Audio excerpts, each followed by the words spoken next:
औज़ुबिल्लाहि मिनश्शैतानिर्रजीम बिस्मिल्लाहिर्रहमानिर्रहीम अस्सलामु अलैकुम वरहमतुल्लाहि वबरकातुहू। मजलिस इत्तेहादुल मुस्लिमीन के तमाम अरकान असम्बली, मजलिस इत्तेहादुल मुस्लिमीन के सदर मोतमदीन अरकान,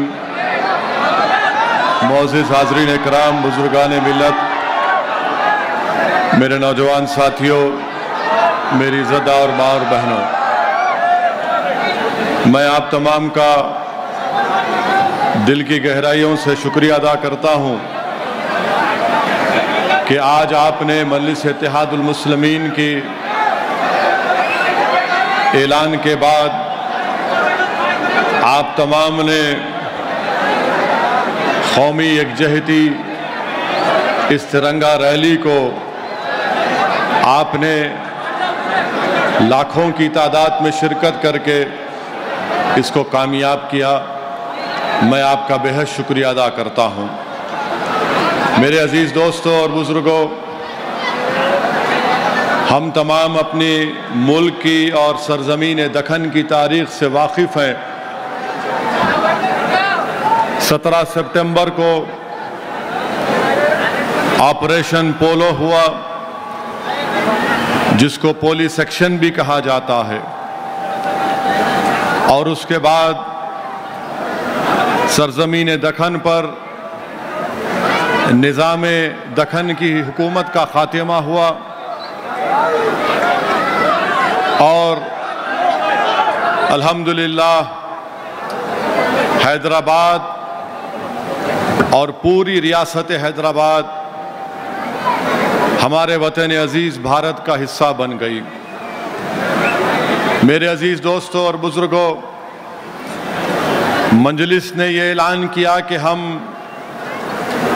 इसको यकजहती के दिन के तौर पर मनाएंगे, और जिन्होंने न हैदराबाद की आज़ादी में न जद्दोजहद में अपना पसीना तक नहीं बहाया, वो इसको लिबरेशन डे के तौर पर ऐलान करते हैं। सबसे पहली बात तो ये है कि मैं आपको तारीख में लेकर नहीं जाना चाहता, सिर्फ चंद अहम बातें बताना चाहूँगा। यकीनन हम तमाम को फ़ख्र है और ख़ुशी है कि हैदराबाद हिंदुस्तान और भारत का हिस्सा बना। निज़ाम की हुकूमत थी, मगर निज़ाम की हुकूमत कोई जमहूरी हुकूमत नहीं थी। निज़ाम की हुकूमत जागीरदारों के ऊपर मुश्तमिल थी।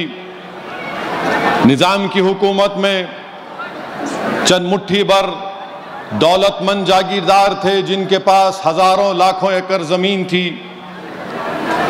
उनकी हुकूमत थी, कोई जमहूरी हुकूमत नहीं थी, ना कोई दस्तूर था, ना आवाम को कोई हुकूक थे जैसा आज हमारे पास बाबा साहिब अम्बेडकर का बनाया हुआ संविधान है। जो लोग इसको लिबरेशन डे का नाम देते हैं, मैं उनसे मुखातिब होकर कह रहा हूं कि आप तमाम लोग झूठे हैं। आपने हैदराबाद की आज़ादी में अपना पसीना तक नहीं बहाया, और हकीकत यह है कि उस वक्त के गवर्नर जनरल राजगोपालाचारी ने आवाम से अपील की थी कि वो 26 सितंबर यानी 17 सितंबर को नेशनल थैंक्स गिविंग डे मनाए, यानी कौमी शुक्रिया का दिन मनाए। और राजगोपालाचारी साहब ने कहा कि हम तमाम को मिलकर इस मुल्क को, इस जगह को ऐसी ताकतवर जगह बनाना चाहिए जहां पर आवाम खुश रह सके। ये गवर्नर राजगोपालाचारी ने कहा था कि इसको शुक्रिया का दिन मनाना चाहिए। वहीं पर मजलिस इत्तेहादुल मुस्लिमीन ये मानती है कि निज़ाम की हुकूमत ज़रूर थी, मगर क्या निज़ाम की हुकूमत, निज़ाम हुक्मरान थे तो क्या हैदराबाद भारत से अलग था? हैदराबाद भारत से जुड़ा हुआ था। यकीनन सबसे बड़ी रियासत एक जागीरदार या एक बादशाह की थी। 1 लाख स्क्वायर किलोमीटर पर निजाम की हुकूमत थी। उसकी आमदनी बेल्जियम के बराबर थी। उसका रकबा अगर मौजूदा कश्मीर, ग्वालियर और इंदौर को मिलाएंगे तो इतनी बड़ी रियासत थी। यकीनन रियासत थी।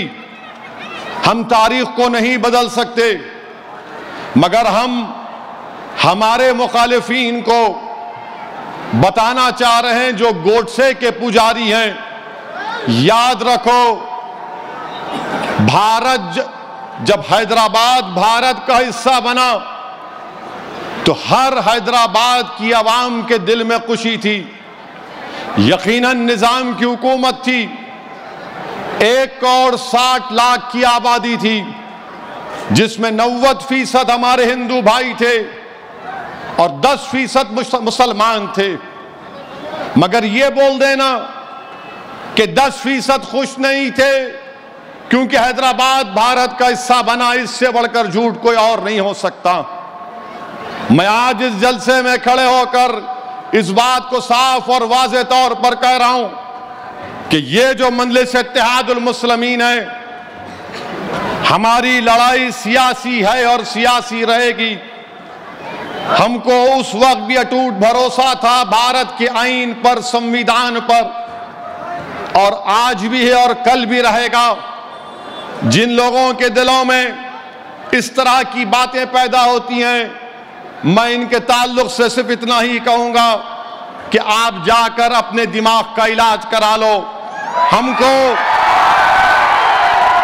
हमको मजलिस इत्तेहादुल मुस्लिमीन को सरजमीन दक्कन पर बसने वाले गयूर मुसलमानों को, हिंदुओं को, दलितों को, बीजेपी आरएसएस से हमको कोई तुम्हारी वफादारी के सर्टिफिकेट की जरूरत नहीं है। तुम अपना कागज सर्टिफिकेट लेकर कचरे की कुंडी में डाल दो, हमारे पास उसकी कोई कीमत नहीं है। मजलिस इत्तेहादुल मुस्लिमीन कासिम रजवी की वारिस नहीं है, ये अब्दुल वाहिद ओवैसी की मजलिस इत्तेहादुल मुस्लिमीन है। ये मजलिस इत्तेहादुल मुस्लिमीन कासिम रजवी से हमारा कोई ताल्लुक नहीं है। हमारा ताल्लुक है तो तुर्रेबाज खां से, मौलवी अलाउद्दीन रहमतुल्लाह अलैह से है। ये वो मौलवी अलाउद्दीन है जिन्होंने सन 57 में मक्का मस्जिद की तारीखी मस्जिद के इमाम थे। मौलवी अलाउद्दीन रहमतुल्लाह अलैह ने मक्का मस्जिद में जुमे का खुतबा दिया और अवाम को अपने साथ लेकर सुल्तान बाजार में आज जो मौजूदा वुमेन्स डिग्री कॉलेज है, उनके साथ तुर्रेबाज खां थे। अंग्रेजों की रेजिडेंसी का दफ्तर था। मौलवी अलाउद्दीन रहमतुल्लाह अलैह ने, तुर्रेबाज खां ने अंग्रेजों से मुकाबला किया। अगर काला पानी की सजा सबसे पहले किसी ने काटी 30 साल, तो वो मौलवी अलाउद्दीन रहमतुल्लाह अलैह थे। तुर्रेबाज खां के गले में एक वजन लकड़ी डाल दी जाती थी कि तुर्रेबाज खान कभी सो ना सके। तुर्रेबाज खान अंग्रेजों की हिरासत से फरार हुए तो तूपरान के पास सालार जंग ने, उनके सिपाहियों ने अंग्रेजों के साथ मिलकर तुर्रेबाज खां को पकड़ा और तुर्रेबाज खां को गोली मारकर शहीद कर दिया। मौजूदा सुल्तान बाजार के पास तुर्रेबाज खां की लाश कई दिन तक लटकी हुई रही। हम इन लोगों के वारिस हैं। जो रजाकार थे वो पाकिस्तान भाग गए, जो वफादार थे आज मोदी की आंख में आंख डालकर तिरंगा उठाकर अपने हक का मुतालबा कर रहे हैं। मेरे अजीज दोस्तों और बुजुर्गों, यकजहती हम क्यों कहते हैं? लोगों को एक करना है, लोगों को एक करना है, दिलों को मिलाना है। मगर बीजेपी दिलों को तोड़ने का नाम, बीजेपी लोगों में नफरत पैदा करना चाहती है। और मैं आज खुलकर कह रहा हूं कि निजाम की हुकूमत थी, और निजाम की हुकूमत में निजाम ने मंदिरों को पैसे दिए थे, निजाम ने मंदिरों को पैसे दिए थे। यादगीर गुट्टा की मंदिर को निजाम ने 82,000 दिए, श्री रामबाग मंदिर को 5,000 ये ग्रांट हर साल मिलता था। भद्राचलम की मंदिर को निजाम ने 50,000 दिए, श्री बालाजी टेम्पल को निजाम ने 8,000 रुपये दिए, और पुणे में एक भंडारकर ओरिएंटल इंस्टीट्यूट है, निजाम ने पहले 20,000 रुपये दिए, उसके बाद 1,25,000 रुपये निजाम ने महाभारत के तर्जुमे के लिए दिए। निजाम के लिए थाली नहीं मारना है, बता रहा हूं, तारीख का हिस्सा है, तारीख का एक हिस्सा है। ये बीजेपी आरएसएस वाले हमको बोलते हैं निजाम से इनका ताल्लुक है, कासिम रजवी से इनका ताल्लुक है। अरे हमारा ताल्लुक निजाम से नहीं है, हमारा ताल्लुक मौलवी अलाउद्दीन से, तुर्रेबाज खान से, मुजाहिदीन आजादी से है। और फिर भंडारकर ओरिएंटल इंस्टीट्यूट को निजाम ने 1,25,000 रुपये दिए, तो उससे महाभारत का तर्जुमा हुआ। फिर बनारस हिंदू यूनिवर्सिटी, मालविया साहब जिसको मोदी साहब बहुत चाहते हैं, वो भी आजादी के मुजाहिद हैं, हम उनकी कदर करते हैं। उनको बनारस हिंदू यूनिवर्सिटी के शायद चांसलर या vice chancellor Maharaja of Bikaner थे, उन्होंने निजाम को खत लिखा कि बनारस हिंदू यूनिवर्सिटी को कुछ पैसे दीजिए, तो निजाम ने 35,000 रुपये दिए। फिर उसके बाद फिर कहा कि फिर पैसों की जरूरत है, तो निजाम ने 1,00,000 रुपये दिए।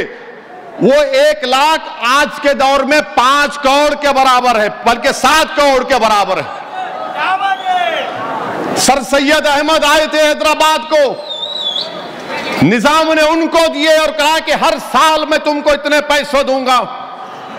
महबूब अली पाशा के दौर में अलीगढ़ मुस्लिम यूनिवर्सिटी के जिम्मेदार दिल्ली में जाकर महबूब अली पाशा से मिले, तो महबूब अली पाशा ने उनको पैसे दिए, अलीगढ़ में म्यूजियम उनके नाम से बनाया गया। मेरे अजीज दोस्तों, बुजुर्गों, आपको यह भी जान, ये सीताराम बाग में मंदिर है, निजाम वहां पर 20 रुपये महाना देते थे। Indian institute of science, CV Raman साहब, नोबेल प्राइज मिला, उन्होंने खत लिखा निजाम को, तो निजाम ने उनको 1,00,000 रुपये दिए। अब बताइए आप कि भारत में इतने राजा रजवाड़े थे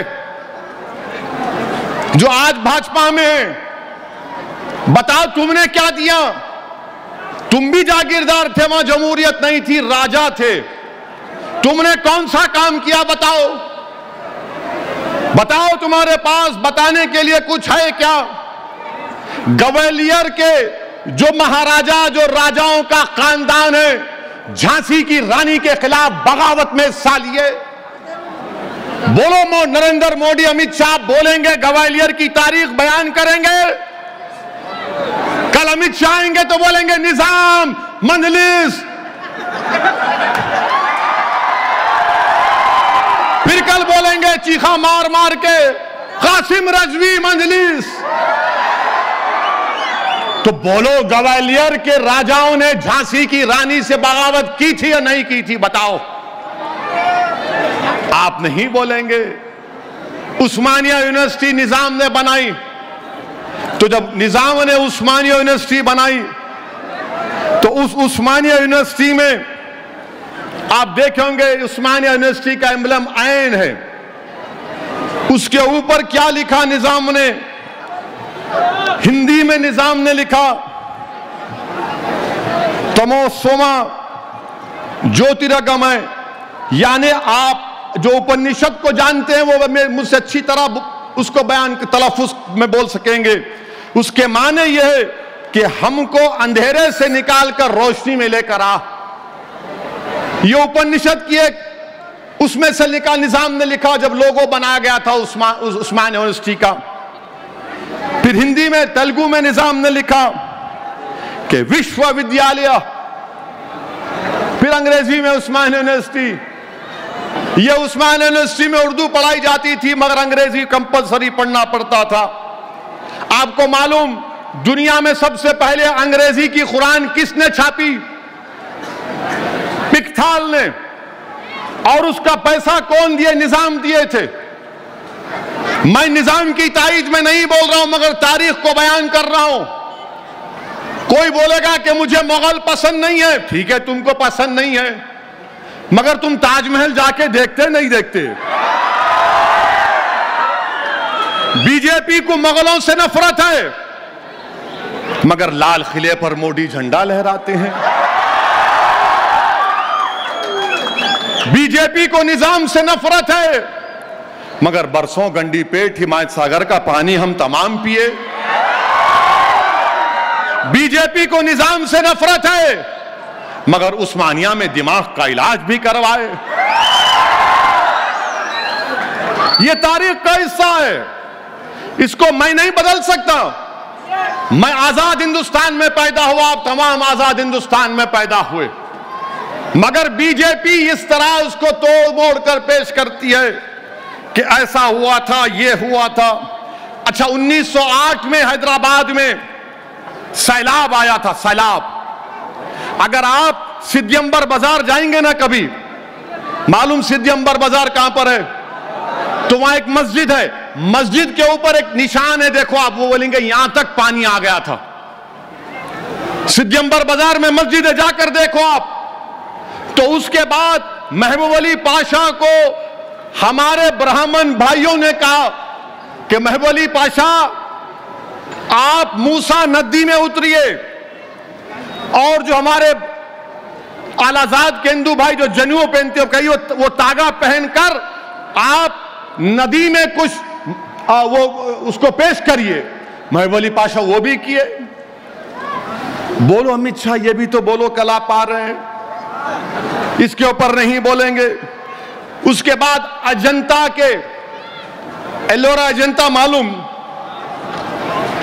तुम लोगों को खाली फोन मालूम। अजंता में पेंटिंगा है, वो वीरान पड़ गए थे, औरंगाबाद के करीब है। तो अंग्रेज आकर निजाम को बोले कि बेहतरीन पेंटिंग है, तो निजाम ने 2 या 20 लाख रुपए मंजूर करके इटली से माहिरीन को बुलाया था अजंता के पेंटिंगों को बचाने के लिए। वो भी तो बोलो।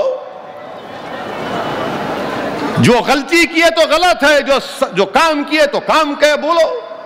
और उसके बाद मेरे अजीज दोस्तों, हैदराबाद में निजाम के प्राइम मिनिस्टर कौन थे? महाराजा किशन प्रसाद कायस थे। उनका तखल्लुस शाद था, जो अंग्रेजी में कहते कि नॉम डी प्लूम। महाराजा किशन प्रसाद का एक शेर आपके सामने पढ़ता हूं। उस जमाने में मोहब्बत देखो हिंदू और मुसलमानों में। महाराजा किशन प्रसाद ने कहा, अपना शेर, एक मशहूर शेर पढ़ा, काफिर हूं कि मोमिन हूं, खुदा जाने मैं क्या हूं। काफिर हूं या मोमिन हूं, खुदा जाने मैं क्या हूं।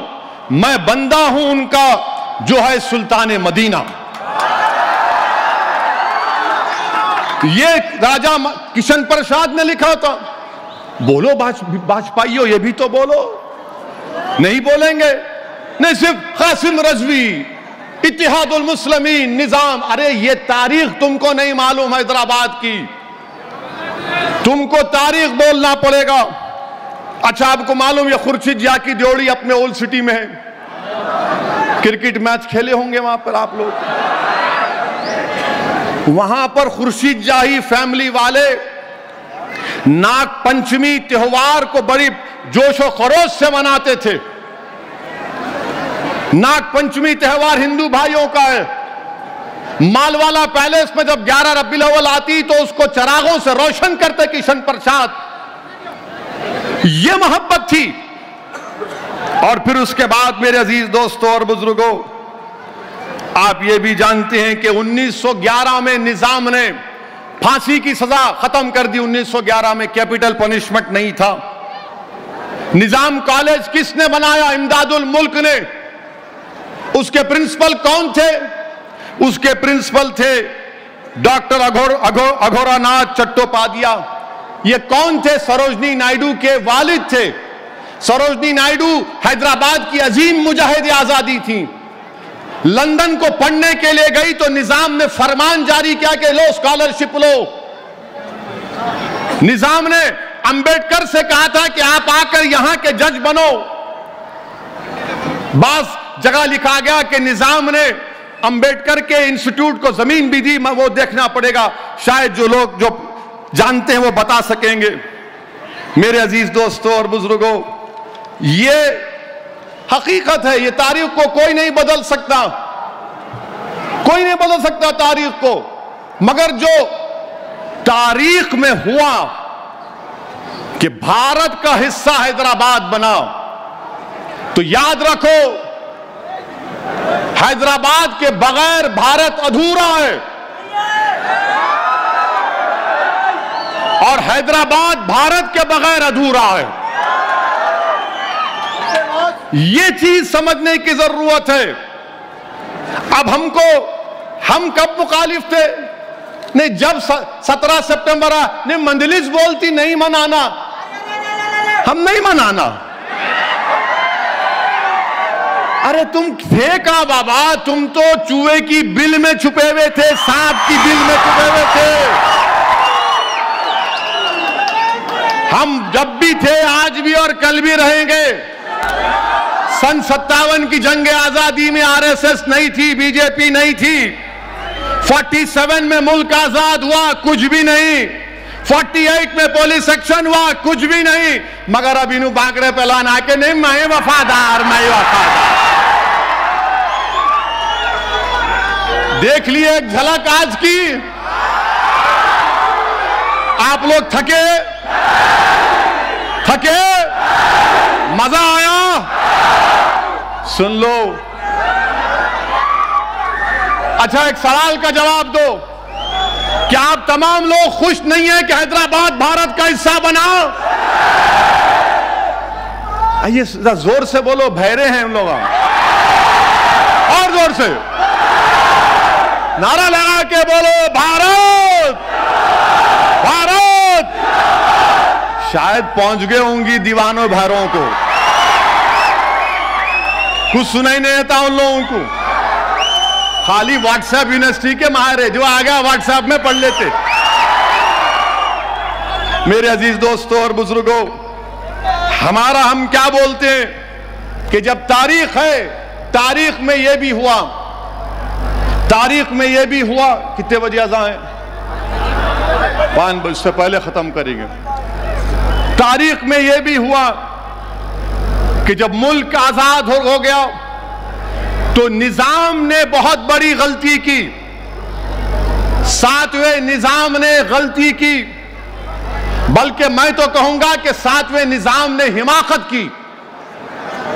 निजाम के साथ वॉल्टर मॉन्कटन ने गद्दारी की और उनके साथ जो उनकी काउंसिल के मिनिस्टर थे, उन तमाम ने गलत मशवरे दिए। मेरे अजीज दोस्तों और बुजुर्गों, निजाम को भारत में उस वक्त जो हुकूमत बनी आजादी के बाद, उस वक्त उनको एक एग्रीमेंट दिया गया था। 15 जून 1948 को एग्रीमेंट दिया गया था। उस एग्रीमेंट में निजाम को हैदराबाद की रियासत के लिए इतनी रियायतें दी गई थी। क्या हुआ?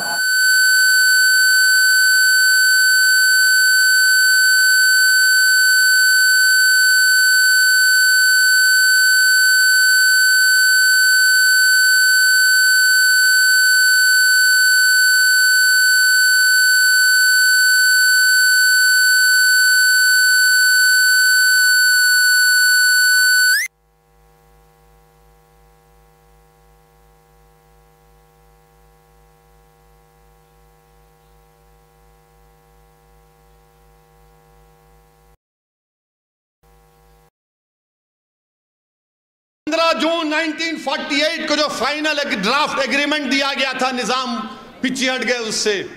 अगर वो एग्रीमेंट ले लेते निजाम तो पुलिस एक्शन नहीं होता था, ऑपरेशन पोलो नहीं होता था, मगर निजाम को सब्ज बाग दिखाया गया। उसमें कासिम रजवी ने भी सब्ज बाग दिखाया, वॉल्टर मॉन्कटन ने भी दिखाया, निजाम के जो वजीर थे उन बल्कि मैं तारीख में पढ़ा हूं कि माउंटबेटन देहरादून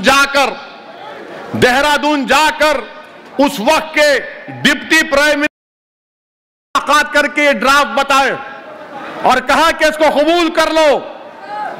तो डिप्टी प्राइम मिनिस्टर कबूल किए, मगर निजाम मुकर गए उससे, बोले नहीं इसमें और 3 चीजें इजाफा करो। आपको मालूम निजाम को कोई मशवरा दिया था कि आप गोवा को खरीद लो, गोवा को खरीद लो। तो उस वक्त के अंग्रेजों के वायसराय ने कहा तुम गोवा तुम्हारे को पुर्तगाली के पास है वो नहीं बेचेंगे। तो किसी ने कहा नहीं नहीं हम उनको समझा लेंगे, जैसा अपने पास होता ना, आप फिक्र मत करो हम समझा लेते हो उसको, उन्हें समझता ही नहीं उन्हें। अरे फिक्र मत करो मैं समझा लेता हूं, उन्हें समझता ही नहीं।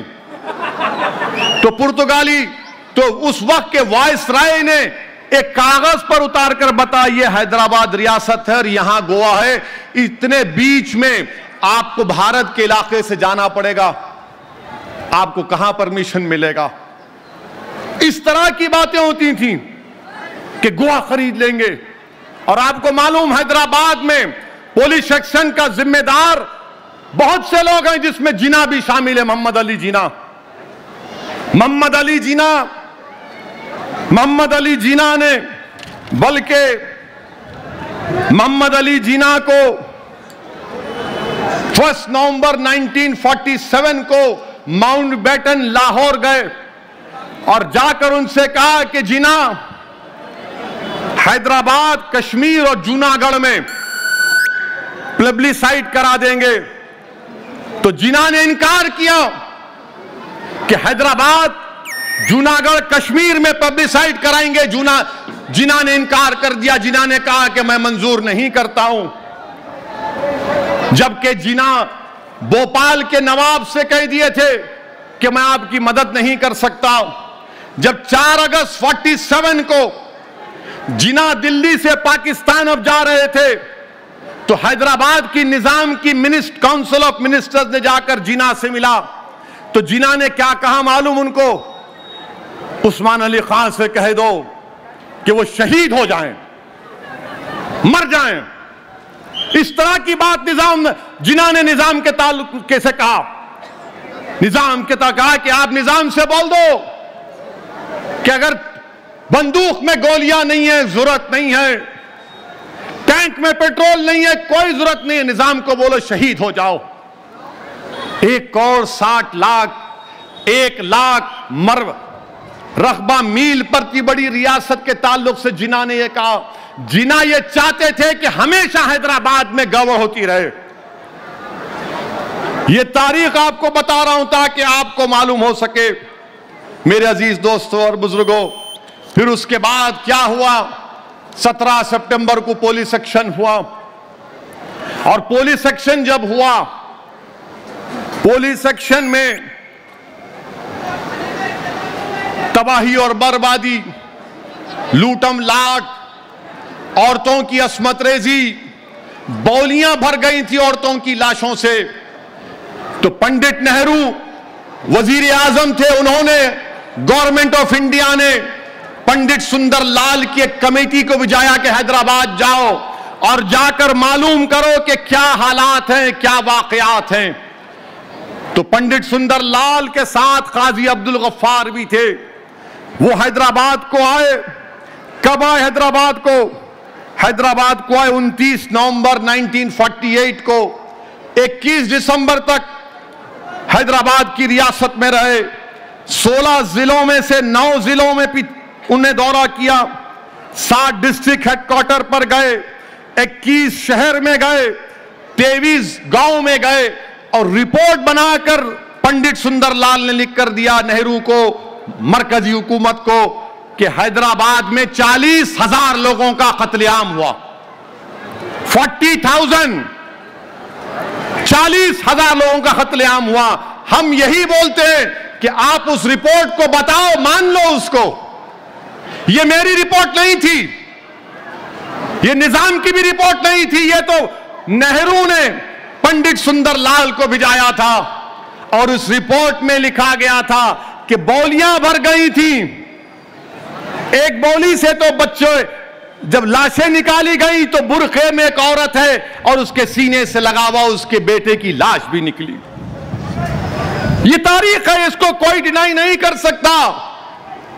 आप मानो पंडित सुंदरलाल की रिपोर्ट को, मैंने पढ़ा पंडित सुंदरलाल की रिपोर्ट को। नेहरू मेमोरियल में दिल्ली में आज भी चले जाओ, रिपोर्ट आपको मिल जाएगी। बताओ भाजपा वालों, क्या तुम मानोगे इस रिपोर्ट को?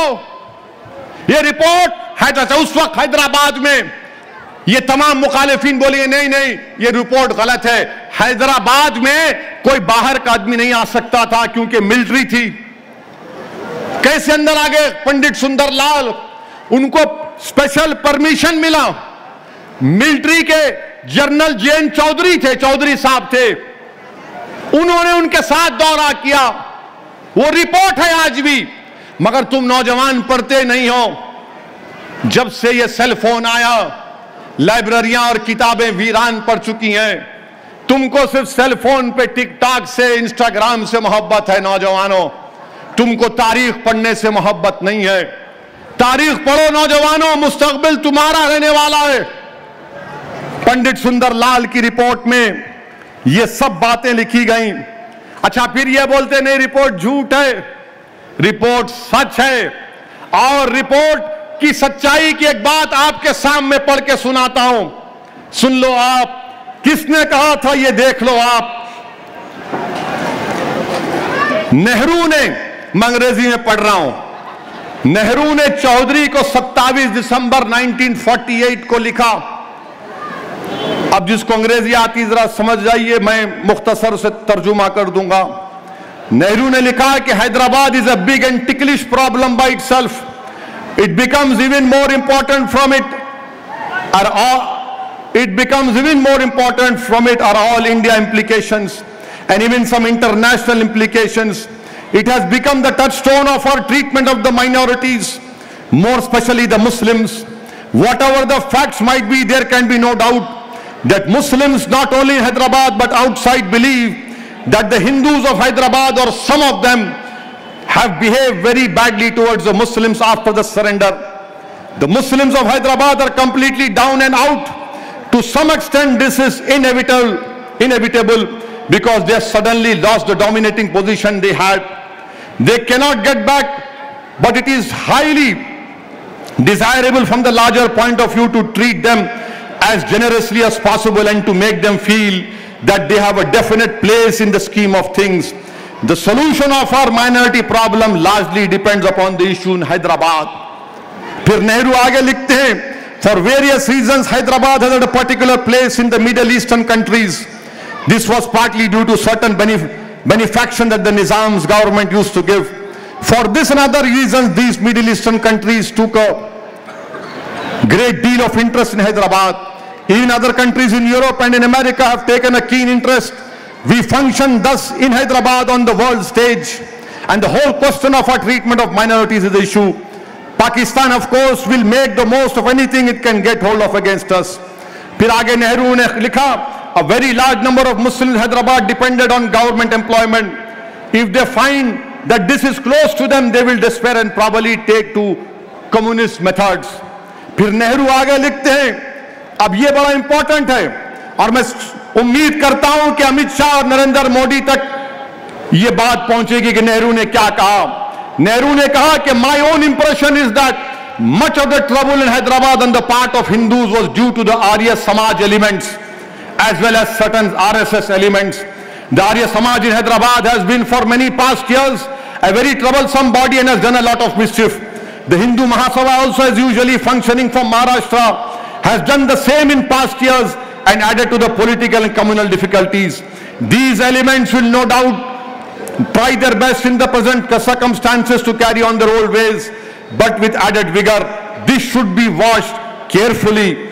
I gather an impression, how far it is correct I do not know, that the retaliation or whatever it was against the Muslims took place far more in certain areas which had relatively suffered less from the Razakar atrocities.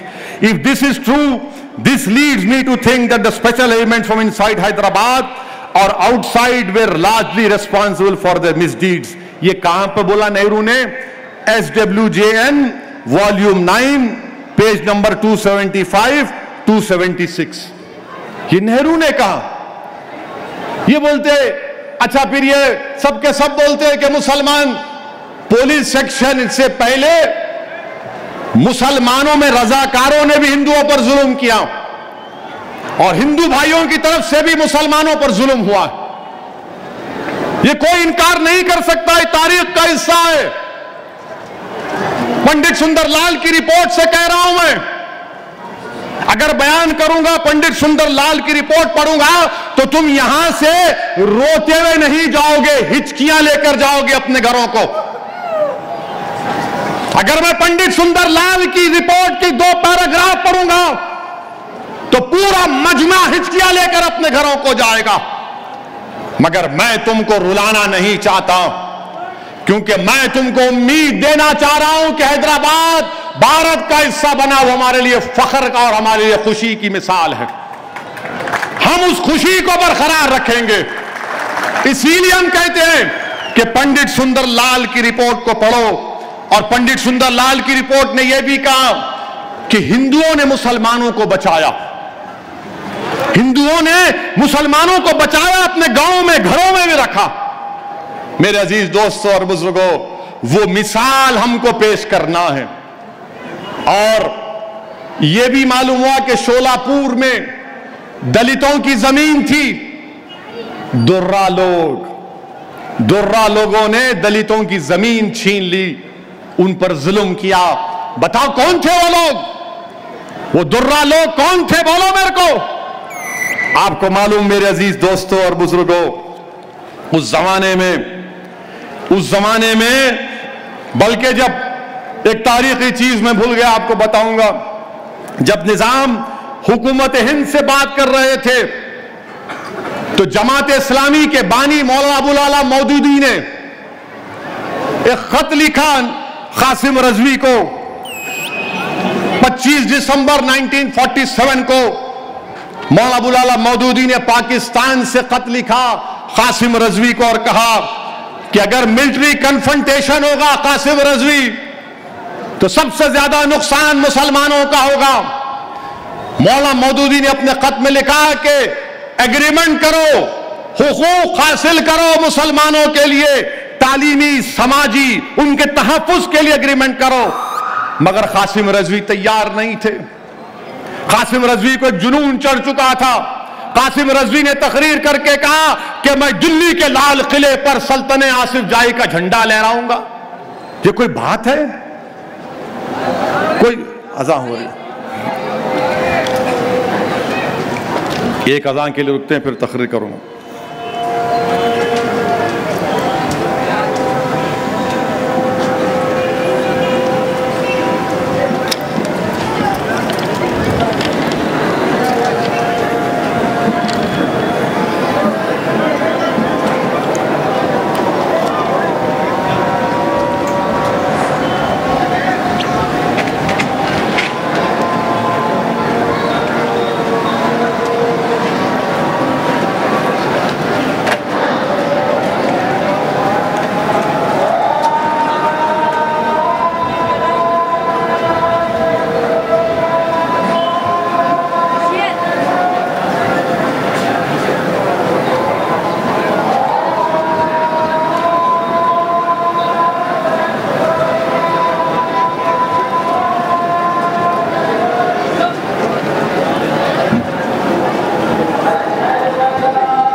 मेरे अजीज दोस्तों और बुजुर्गों, मौलाना मौदूदी साहब का खत यादों के खतूत जो मौलाना मोहम्मद यूनुस ने लिखा उसमें मिल जाएगा।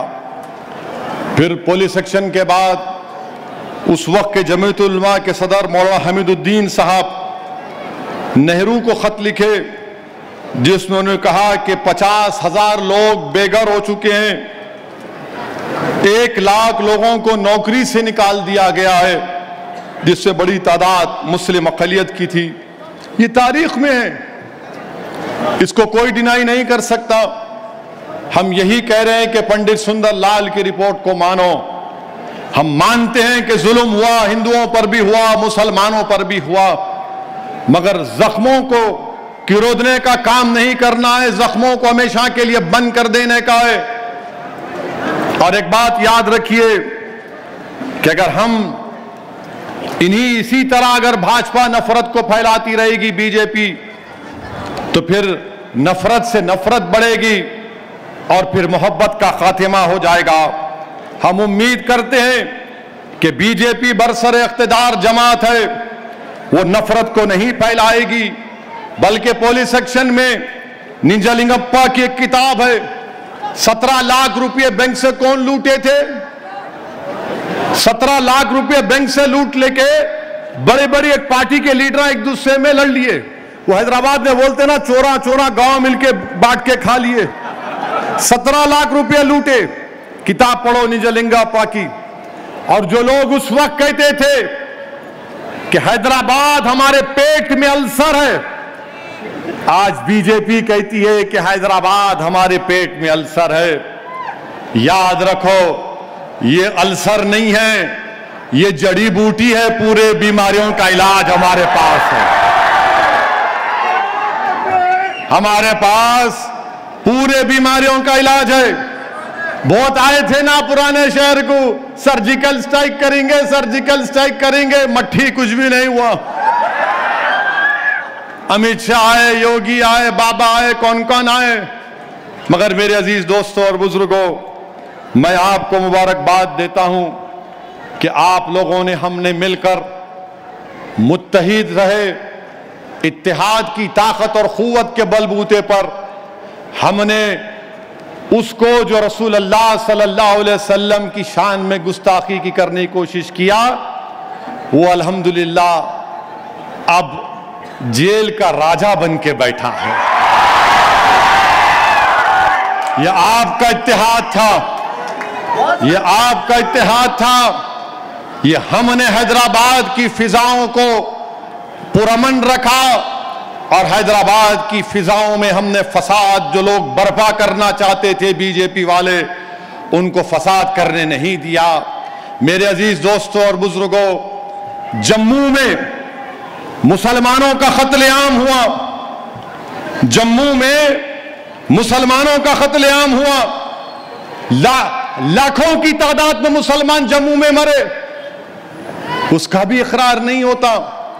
आपको मालूम कि 62 में चीन से जंग हुई तो कलकत्ता में चीनी रहते थे, भारत के थे।